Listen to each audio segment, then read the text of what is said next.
When you take comprehensive sexuality education, it has some key words in this term. If you start comprehensive sexuality education to a very young child, probably it might just be as simple as saying, this is my nose, these are my arms. So we really see this confusion among young people, which really leads to stress, anxiety, and even many cases like suicide or taking their life. I don't think teachers like to be branded as the sex suganana teacher.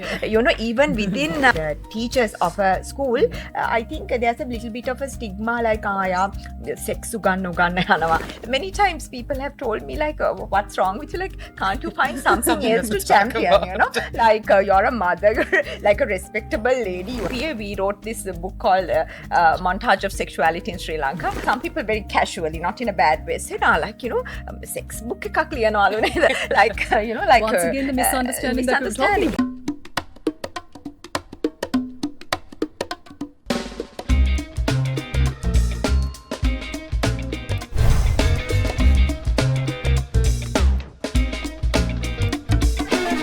Hello and welcome to Leaving No One Behind, the special podcast series brought to you by UNFPA Sri Lanka in collaboration with NewsFirst.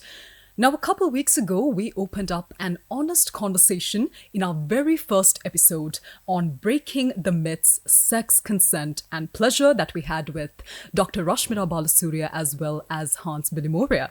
Now, one term that kept coming up again and again in that conversation was comprehensive sexuality education, or CSE. And right at that moment, we realized that this is not something that you can simply brush over. It's a much more deeper and a much bigger topic that we need to dedicate an entire episode to. So today we are picking up exactly where we left off a couple of weeks ago. We're going to talk about why real sexuality education really matters to teenagers, what it looks like, as well as how it can help young people grow up knowledgeable, confident, as well as respected. So today I'm extremely delighted to be joined in our studios by Sarah Soisa, National Program Analyst for Sexual and Reproductive Health and Rights at UNFPA Sri Lanka, and of course Dr. Santusha Fernando, Senior Lecturer at the University of Colombo. Hello Sarah and Doctor, welcome to Leaving No One Behind. So together, they have spent many years helping young people understand their bodies, their choices, and their rights, and helping parents and teachers also find their voices with regard to this. So let's get started for today. Sarah and Doctor, a lot of people usually think when the word comprehensive sexuality education is mentioned that it's about how to have sex. That's what they think it is all about. But we know that it's so much more than that. Help us break down this technical term. Well, that's very true. And that's what we at UNFPA, or myself, I've been an activist and been in this field for over, I think now 15 years. That's what I've been hearing in all spaces, whether it's in the community level, whether it's in the policy level, whether it's with friends. It's always like, oh, if you teach comprehensive sexuality, what is sexuality education or sex education? Like, it's going to encourage young people to have sex. This is about having sex. But what we need to understand is really like, have we actually at least Googled what comprehensive sexuality education is? What are the components in CSE or comprehensive sexuality education? Is it age appropriate? What kind of topics are covered? Like, how do we teach this to young people? And what good or bad is actually? So I would say I don't think a lot of us have not done that. Even teachers, principals, educators, we haven't done that. So instead of like, the myths and misconceptions around it is a lot. So instead of just sticking to it, I think as individuals, we should explore and also learn from the gamut of information that we have on the internet, or we have technical information available. So I think we need to really learn what it is. So we'll talk about it more, but that's how I feel. Yeah. So like when you take comprehensive sexuality education, it has some key words in this term. One is that it is evidence-based, or it is scientific knowledge. Second is that it is age-appropriate. That means it is tailored to the age at which we give this knowledge to the child or to the young adult, and also that it is culturally appropriate. When you think about evidence-based or scientific aspect of the comprehensive sexuality education, that means that we don't bring myths or ideologies or anything as in Sri Lanka, a lot of people are worried that this is a Western project, it is a Western agenda. So, this is not really about a philosophy that originated here or elsewhere. It is the simple, scientific, fact-based things that you teach. The second thing is that it is age appropriate. So maybe if you start comprehensive sexuality education to a very young child, probably it might just be as simple as saying, this is my nose, these are my arms, and these are my breasts, this is my vagina or penis or buttocks or thighs. It may be as simple as just naming them in the proper manner, not some coined words or another word for these body parts. So it can be as simple as that. Maybe they start from something so fundamental. So when a child is a little bit big, comprehensive sexuality education would mean telling the child what is a good touch or a bad touch. Where can someone touch you? Who can touch you? So, this is going in a gradient. It is not teaching a very tiny child, come now, I will tell you how to have intercourse. It's obviously not that. Or about contraception or condoms. It's nothing like that. And the third thing is that it is culturally appropriate. That means that we do not do anything that will invite resistance from the culture. We don't want to sort of fracture all the norms and create a big storm. And, that is not how education flows in a culture or a society anyway. So these three main features are also, by definition, part of comprehensive sexuality education. I think people who don't really realize these things think that it is about bringing a small child to you and telling them how to have sex. So that's really, really not the point of that. So now that we know what comprehensive sexuality education is, can you tell us, both of you, a story or a personal example that shows how important CSE is for teenagers? Some story that stuck with you throughout your years of experience? I mean, there are many stories, but maybe I will tell you some stories that I heard, and I actually knew some of them actually during the COVID pandemic, especially when there were restrictions to access health facilities, health care, especially things like contraceptives, like family planning methods.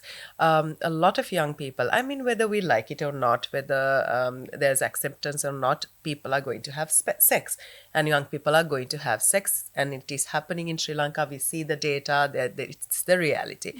What comprehensive sexuality education does is to actually equip them with the correct information, knowledge, so they are equipped and they are informed enough to make the right choices. And then that's not enough. They should be able to access that service. So what happened during COVID is, I know several cases where, you still meet your boyfriend or partner, and then if you have unprotected sex because you are not aware of contraceptive methods, how to be safe, you can get pregnant. And also during that time, it was not, you can't deliver contraceptives to your house, especially if you're a young person, unmarried, your parents are there. I mean, there are issues like that around privacy.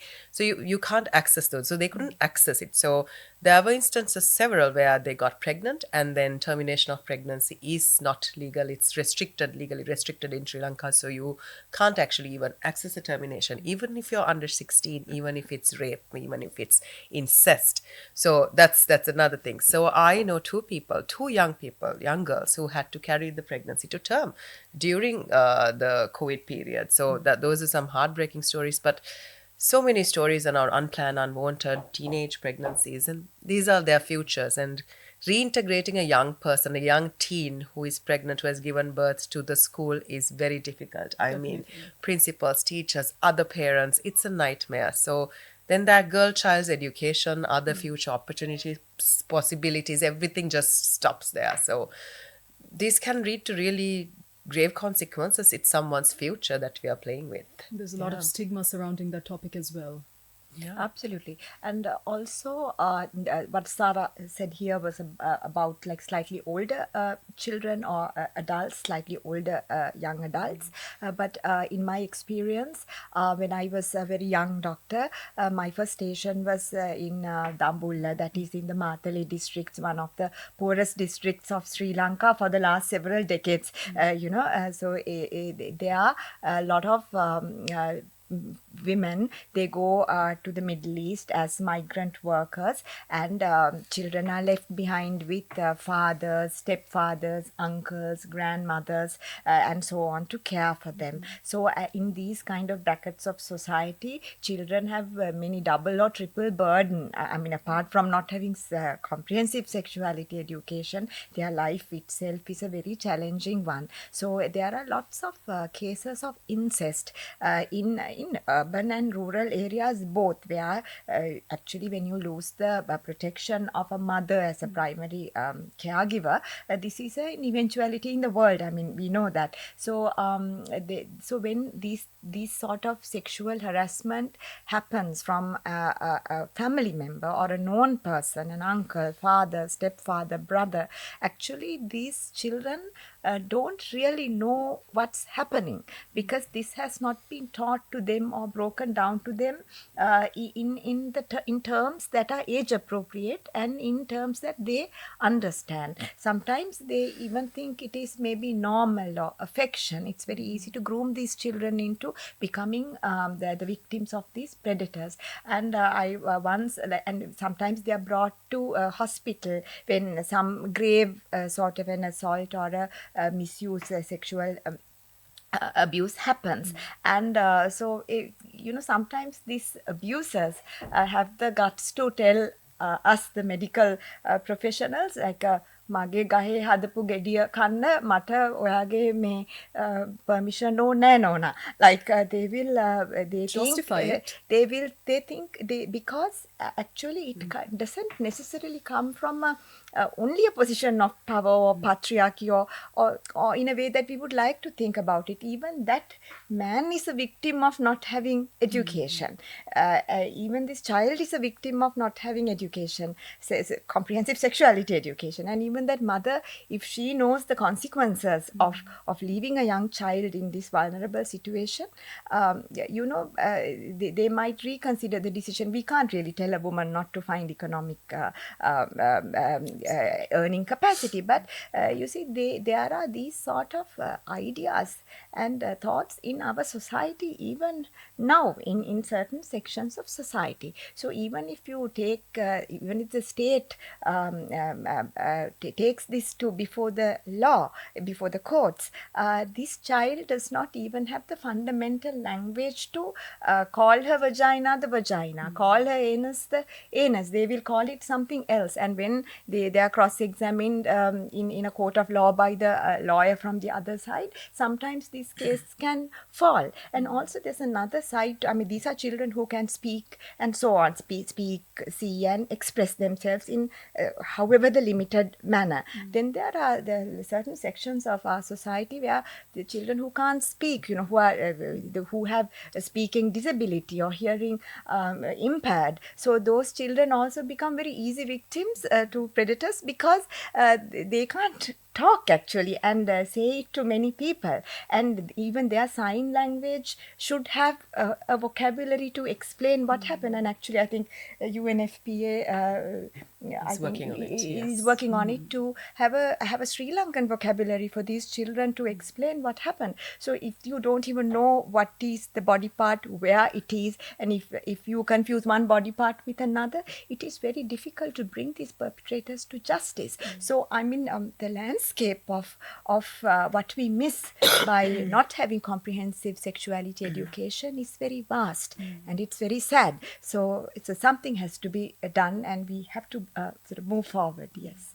Now, can we also talk about all these myths and fears that are surrounding sexuality education, or even the lack of it that is spreading among parents, teachers, or even the younger children in our country? Well, there are so many. One thing is like, one is that it's too early to teach about sex, but there's an international technical guidance done by UNESCO, UNFPA, WHO, UNICEF. This is the international standard, and it's very clearly mentioned what kind of topics should we talk to children of a particular age, from preschool to when you're like 16, 17, 18, right? So that clearly shows like there's no it's not about an early age. Like Dr. Santusha said, like when you're really young, there are certain topics that we talk about. So that's a misconception. So that's one of the things. And in Sri Lanka, actually led by the Ministry of Health, with the Ministry of Education and so many other stakeholders, about 60 in the national committee, we have just drafted the national guidelines for comprehensive sexuality education, looking at the international.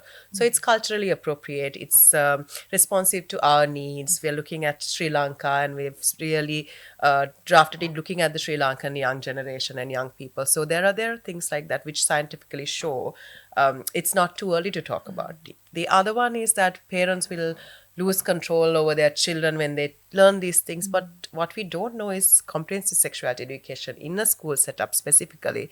You must definitely involve the teachers and the parents. Parents definitely have a big role to play.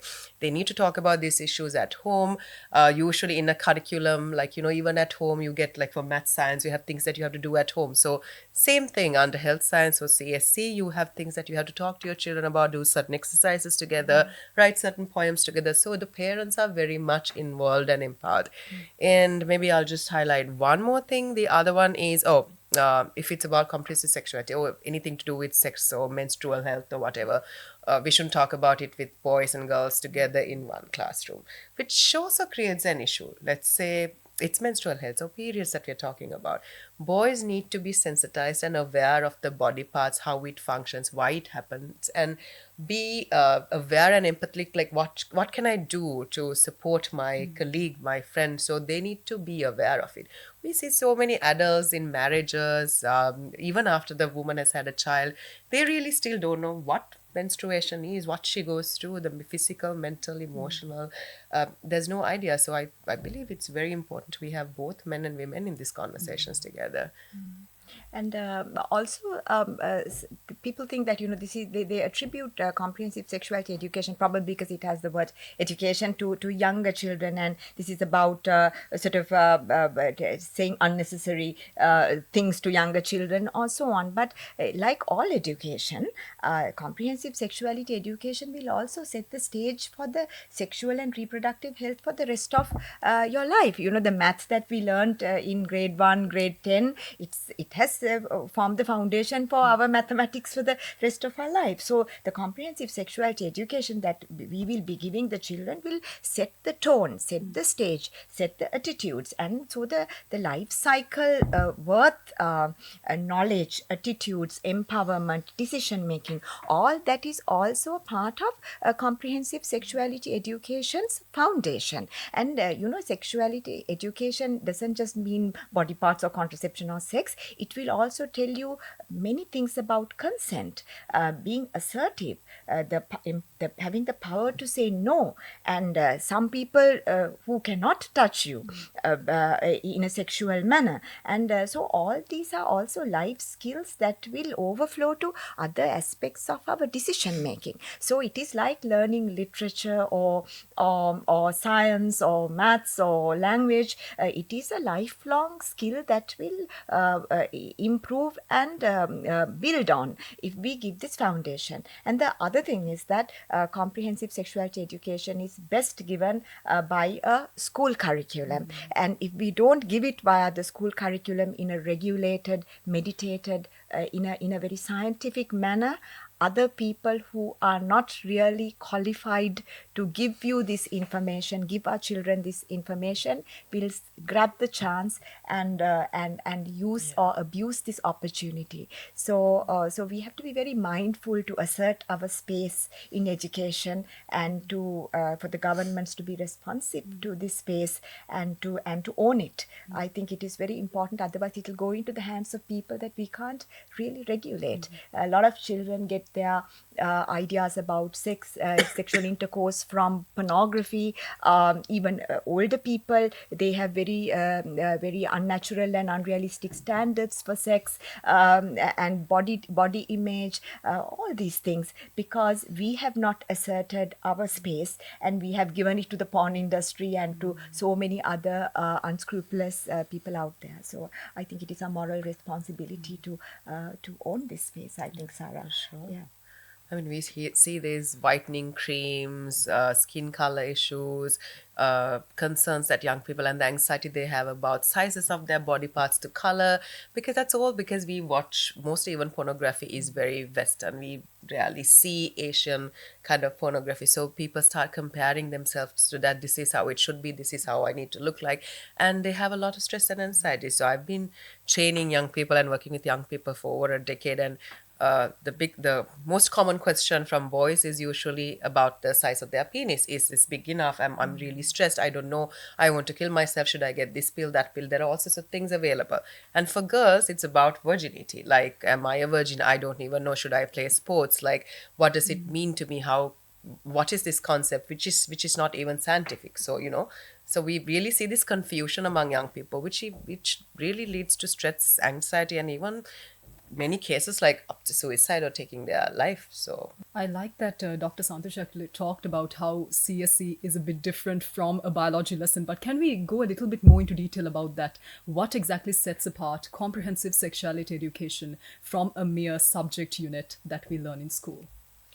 So it's a life skill, like you said. It is technical. Like I said, there are ages, there are certain topics. It's curriculum based, it's age appropriate, it's scientific. That's the fact. But also, like what we see in Sri Lanka, also a lot of teachers. That's another challenge we could talk about. They find it difficult to teach because you can't teach it like science, like maths. It's a life skill. You have to engage with the children. You have to have a conversation. You have to bond. You have to build trust. You have to use the accurate words. It's a lot, but it is a life skill, and it's based on very basic, even for Sri Lankans, religious cultural principles like respect, consent, dignity, equality, love. So it's based on these principles. That's what makes it unique and technical. Yes. And also, I think this journey in Sri Lanka to implement comprehensive sexuality education is very long. I think, Sarah, all our lives since we became professionals, this is how I know, Sarah. Since we were young, now we are getting older and older. We are on this journey for a very long time. Our struggles, our battles, our triumphs it's a very long-standing journey we have come to get this far. So, as far as the curricula of Sri Lankan setting is concerned, we have actually identified most of the content that we would like to deliver to our students, children, through our education system as far as comprehensive sexuality education is concerned. Many other NGOs, other organizations have done a lot of qualitative interviews with the parents, and the majority of the Sri Lankan parents are not really against comprehensive sexuality education delivered via a curriculum through the teachers, majority of them. There are minorities who might disagree. So, but the real problem, probably the most important problem, is that the teachers also come from this society. They don't have the skill set, they don't have the language, they don't have the attitude, and they don't have the confidence to talk about it, because they are also a product of this society and this system. And I don't think, Sarah, like teachers like to be branded as the sex Suganana teacher. Even within teaching the teachers of a school, I think there's a little bit of a stigma, like sex Suganna. So in fact, like when we have championed many sex and reproductive health related topics, many times people have told me, like, what's wrong with you? Like, can't you find something else to champion? Like you're a mother, you're like a respectable lady. You like have 2 children, and like why are you doing this? Can't you like pick something else? I mean, it's not that I have picked this, but it's kind of relevant to human life. And I think in some years ago, so the College of Community Physicians of Sri Lanka, we we funded by the UNFPA. We wrote this book called Montage of Sexuality in Sri Lanka with Dr. Janaki Vidana Patharan and Senel Vanyarachi. And even when we wrote that, like some people very casually, not in a bad way, said, like, sex book ekak liyanawalu neda." Like, like Once again, the misunderstanding that we were talking about. So I think, so even if as a doctor, I mean, it was not said in a bad way, Yeah. but still, like, why are you championing sex? I mean, but the thing is that so you can imagine what kind of problems the teachers must be facing. So I think comprehensive sexuality education should be something so common, so accepted and embraced that in any subject, maybe not some subjects, but in many subjects, say social sciences, social studies, civic studies, health, science, history, literature, in all parts. One day, I mean, in my dream country, there will be aspects of it. So there will not be like a sexuganana teacher. All teachers will be sexuganana teachers. So I think because like all teachers teach us morals, values, discipline, kindness. Even the maths teacher will teach us morality, how to be a good person. So this should one day develop into a place like that, where if you trust the maths teacher and if you have a problem about sexuality related issue, maybe you will go and tell that person, and that teacher will have the appropriate reaction to it. So I think to implementing it through the curriculum have proven to be a good practice in many countries. I think Sarah can elaborate. So I think in our aspirational country, all these things should happen, and we hope to see it in our lifetime. Hopefully, our dream country will be our own country in a few more years. That's what we're working for. Oh, absolutely. Absolutely. We are very hopeful. Definitely. We're very But optimistic. this is evidence-based. Actually, there are a couple of research that really shows the health teacher or the counseling teacher is really uncomfortable because the maths teacher or the science teacher would see it that way. So that's why in our interventions with the Ministry of Education, we're really investing in training all the teachers, all the teacher educators. So everyone's aware about this and there's no stigma there because it is a fact.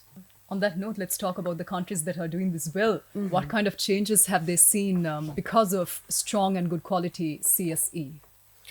So if I talk, it's in Africa, it's in Latin America, it's in Europe, but Switzerland, Norway, Netherlands, Estonia, there are France, are some countries that have actually implemented this for a really long time, and we really see the results. So all these misconceptions, like you will initiate sex early if you learn about things, these things have been proven to be wrong, because when you learn about sex and sexuality and consent and my body and what it means to me, it's proven that young people delay having their first sexual intercourse because it's not about peer pressure. It's not because she's doing it or he's doing it.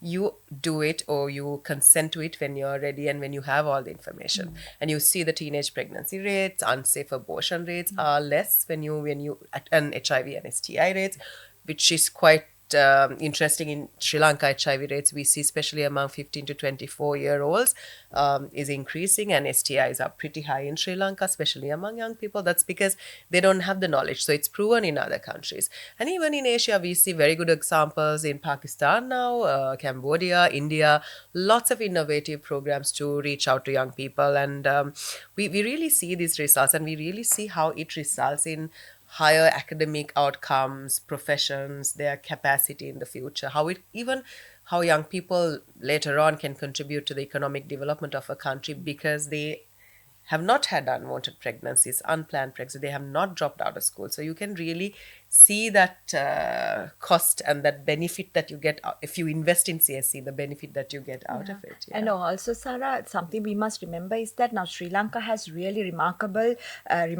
good health indicators when it comes to many aspects of reproductive and other kinds of health indicators, like maternal mortality rate, that is like a mother dying within 42 days of delivery, children, infant mortality rate, child mortality rate, and we have great immunization coverage. I mean, Sri Lanka is like a case study for, in spite of all our many difficulties we have faced as a country over decades, we are an aspirational nation when it comes to health indicators. But in spite, and our literacy rate is good, and our education, all these. I mean, we are a country that can be very, very that can feel very positive about, very legitimately. But one indicator that we have not been able to bring down significantly are the teenage pregnancies. Although I think probably the rates would have come down a but little it's bit, a but bit the numbers stagnant, numbers are high. If you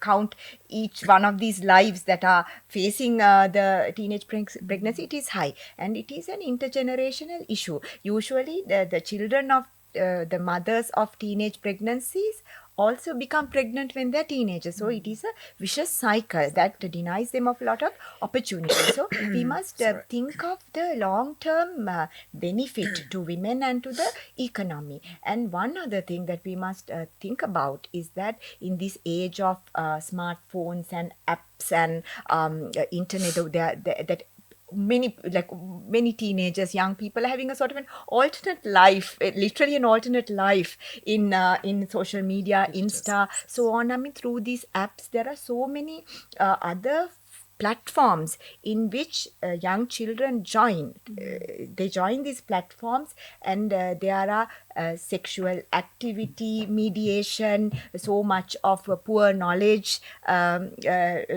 shared. So they live in a world that is hard for maybe someone from my generation or my generation before to really comprehend. So they are going into this virtual world where they are talking to strangers, confiding in strangers, getting services from strangers, and interacting with strangers without even a basic knowledge of their safety and the power to say no. So where are our children going to be in the future? They are going to have a life with us, at the same time have a parallel life with strangers out there. So we must really be very, very conscious and be very passionate about making our children safe and our young adults safe and empowered to make the correct decisions. For this you need knowledge, and for this you need CSE. Yes. So normally, by now we've understood that parents, teachers, they all have a big role when it comes to pushing CSE in, to make the children understand about this in detail. But most of the times, they feel really left out when it comes to this conversation. So how can they be a good support system to the children and help them learn better about their bodies, about their boundaries, about self-respect? What should they do to be included in this conversation? They're also left out because they have had the same experience. I mean, we see it now. If I ask my mom what happened in school, my sister, who is about 10 years younger than me, myself, and now when we do sessions to very young people who are like 15, 16, my neighbors, I mean, it's the same thing. Skip the lesson. So we'll talk about it later, or they don't want to talk about it. It's the same thing. So it's the same cycle. That's why they're not confident enough to talk about it. But there are also lots of tools available for parents now, especially online, like websites, booklets, because this topic is really important. So there are tools that are available to parents. Even if it's not taught at school, if you want to have the conversation at home, there are very age appropriate, very cool tools that parents can use. So I think as a parent, it's very important, especially like if you see the media, you see all sorts of news these days, from mental health issues to suicides, anxiety, depression. Recently, supported by the WHO, the Ministry of Health just launched the Global School Health Survey, where we could really see an increase in substance use, drug and alcohol use, and mental health issues like anxiety, depression, especially young people not having the ability to talk to somebody, and this leading to a lot of other issues. So so I think even if we don't have it in the school system yet, formalized in the school system yet, although it's there to a certain extent, and I know the ministries are now trying to really implement it, because despite the resistance, whatever, they want to really move forward with it, because now we really see the value of CSE. But there are still tools available, and this day and age, I think we should really take use of it. And also, I think to consider to consider that sexuality education or these things that we consider as norms in today's society are also a sort of a colonial legacy.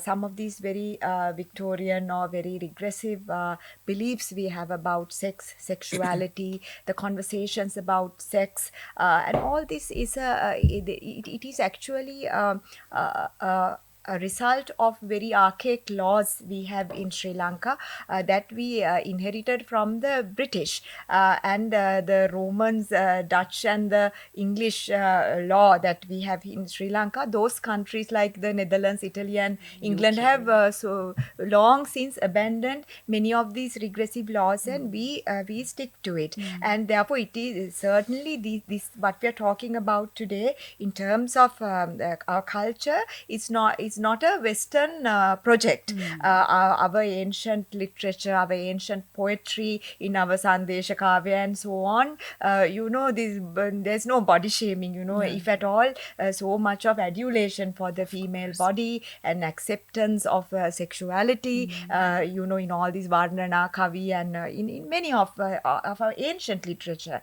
even, and our Sigiri frescoes, they are uninhibited in admiring or featuring the human body and all that. So we come from a very, very beautiful and embracing and a very humane sort of a viewpoint. Our endogenous natural culture thinks of sex in terms of beauty, procreation, continuation of life, pleasure.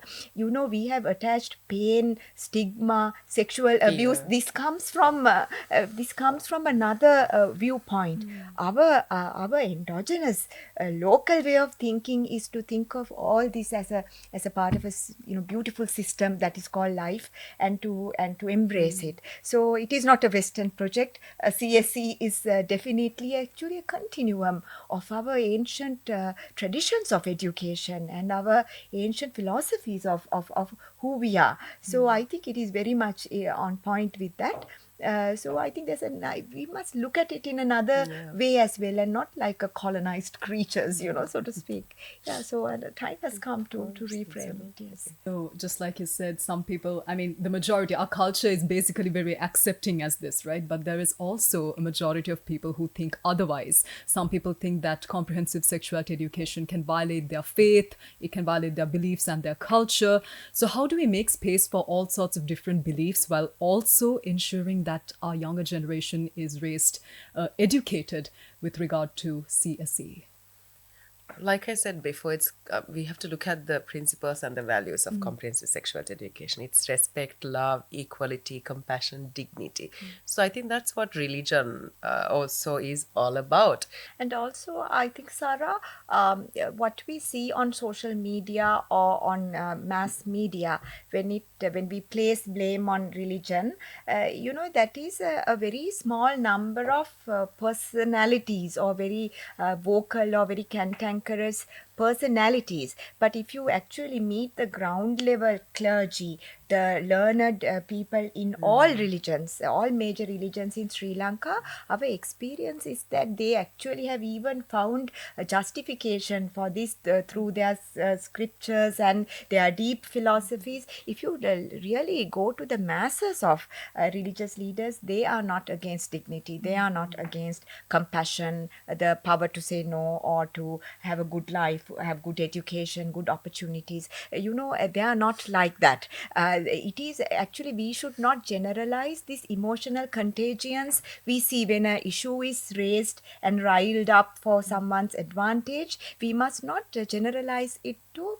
religion or to religious leaders in Sri Lanka. Religious leaders in Sri Lanka have played a very vital role for centuries in our education, in our educational dissemination, in literacy, in promoting literacy. So they have played a very positive role in our culture and in our civilizations. So we must never generalize all of that and all of that good to a few people who cause emotional contagions. And also we must respect even the parents, or as a parent, I would want to know what my children are learning in terms of sexuality education in a curriculum.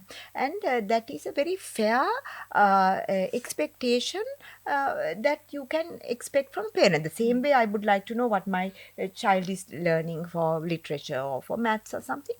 So a parent has the right to engage and to ask this question. So we must never act in a manner where assuming arrogance that we have the evidence, we know it, we have the power, we have the policy implementation power, so we will do it. I mean, that is not how societies are changed. That is not how anything is favorably changed. So this co-creation and this ongoing conversation and finding the language for conversation. For example, at least in the Sinhala language, the words for body parts, say genitalia, it's either a scientific word or a kunuharape. It's a filthy word. So there has to be a sort of a neutral language, a neutral vocabulary For everyday to speak to. So for everyday conversation, and also to normalize the scientific name for yonia nam yonia, shishneya nam shishneya, penis eka, vagina eka, or whatever, in whatever the way, to, it's like talking about your nose or your chin, either you normalize that or you move away from that. It is something filthy, that it is that the act of sex is something you use to abuse a person's mother, or that you refer to a woman who has angered you as a body part. So you have to be very knowledgeable about how cultures work, how our noises and voices and words are formed. And I think linguists, anthropologists, sociologists, they have a huge role to play, educationists, to devise this vocabulary for us and to devise this language for us, because it cannot be done by UNFPA and doctors alone. No, it has to come from the educated sections of society, as well as all sections of society, actually. Sarah and Dr. Santashik, now let's talk about the challenges that our youth face when it comes to accessing a comprehensive sexuality education that supports their rights and everything else related to it. Can we talk about all those challenges? Maybe I'll highlight two things. One is in other countries, I would say what I've seen is, even when I've studied in Sri Lanka my whole life, but when I went to do my master's, I saw how people were asking questions from the lecturers and teachers. We don't have that culture. So young people are really reluctant to ask from parents or teachers about their sexual and reproductive health, or even a simple question. So they Google. Back then we didn't really have that, so we would ask another friend. So I think that is the challenge: access to accurate information. That's one. And like I said, with the issue with that COVID situation as well. Okay, we have the information now. Where do young people go and access services? I need to buy contraceptives. Do I go to the pharmacy? Will the pharmacist tell my parents or somebody else? So where do I go? There are youth-friendly health services provided by the Ministry of Health across the country. And then I know we also invest a lot. The ministry, the government invest a lot in training the service providers to make it youth-friendly, all that. But young people are also very unique. Young people don't want to go to a hospital and get medicine. Like, it's not like they're sick. They just want information. So they're also very reluctant to go. So you need to find ways of approaching them. So they have difficulty and challenges in accessing services, accessing contraceptives, accessing information. And like you said, the cyberspace, the digital space, the internet, it's overloading all of us with information. We don't know these things, our generation, but it's very different for them. I'm sure they face a lot of challenges and they really don't know whom to turn to. I think that's the biggest challenge. And I think, Sarah, it's very important to invest in understanding this generation, younger people, very young children to adolescents, to much older adults. I think the means of data collection or gathering information or gathering evidence from traditional means of research may not always be the best way to do that. I think we must reimagine ourselves in their future world. I think if we don't have that kind of fluidity creativity and complex thinking, it is very, very difficult to capture their reality. And I think this has to come from everywhere, from art, from media, from our conversations, from religious leaders, from political leaders. These very dogmatic, very rigid ways in which we consider science data, it has to change. We have to understand them and have this conversation and understand their digital world. For this, you need to have be tech savvy. We need to live in that world. Like Khalil Gibran says about his poem in Children, that they will live in the house of tomorrow that we cannot visit, not even in our dreams. But when it comes to comprehensive sexuality education, we have to go and live in their dream and to understand their future home. What is it like? So I think it's very important to understand them. So we've learned so much about comprehensive sexuality education, but before we wrap up this conversation, there's one small question that I have to ask both of you. For anyone who is watching this conversation, be it a parent, a teacher, or even a student, can you give us one message to them on how important it is to make conversations, open, honest conversations on sexuality, a part of everyday life? I would say, end of the day, it's about the protection and well-being of our children, the future generation or the generation in this country. So I would say, if you're a parent or a teacher, whoever it is, a sibling, maybe don't be scared to start the conversation. Even if it's simple, start the conversation so that there's trust between the both of you, your child and you. So like, start the conversation, keep it simple, build that trust. But also, one important thing when it comes to this topic, also because it's very stigmatized, there's a lot of taboo and all that. If you don't know the accurate response or the answer to a certain question, there is no shame in getting information from a professional or finding the right information. Because if you give something wrong, some wrong information to a child or a young person on sex and sexuality, that trust that you have built can, that's going to be an issue. So I believe, like, providing accurate information for that. Don't be shy not to say that you don't know, because we also don't know certain things. So yeah, I think we should start the conversation, however simple it is. Okay, so if I were to say a message to everyone out there, I suppose be a safe person for a child or a young adult or even an adult to come and share a thought, share a concern, and to gain some knowledge. And as Sarah said, don't be afraid to look for the knowledge from a correct source. For the parents out there, my message is very simple. If you expect the government to teach your child mathematics, then please expect the government to teach your child comprehensive sexuality education, because it is as important as learning mathematics or language. Whatever you ask of authorities of the state, of our society, in terms of other subjects or other achievements or other things you ask for, like healthcare or education or transport, just the way you ask, or water or electricity, just the way you ask and demand and you think it is a right, please consider that comprehensive sexuality education is actually a right of a child. So please ask for it. If you're asking for the vaccination to be given to the child, ask for comprehensive sexuality education. It is that important and it is that central to their survival in the future world. Yes, that's my message. And with that, we are all set to wrap up today's conversation on comprehensive sexuality education. I hope this conversation reminded you that CSE is not about fear or shame. It's about simply equipping the younger people of our generations on how to live in a more educated as well as more informed way for them to lead strong and brave lives as well. Well, a heartfelt thank you to Sarah and Dr. Santosha for sharing the real stories, your knowledge, and all the warmth that everyone needs to receive right now. So wherever you're watching us, this program from, just keep this conversation going. This is something that we need to keep talking about as well. Don't be afraid to ask questions, and you should not feel alone when it comes to understanding your body, your choice, your freedom, and your rights. So until next time, take care of yourself, those around you, and I'll see you next time.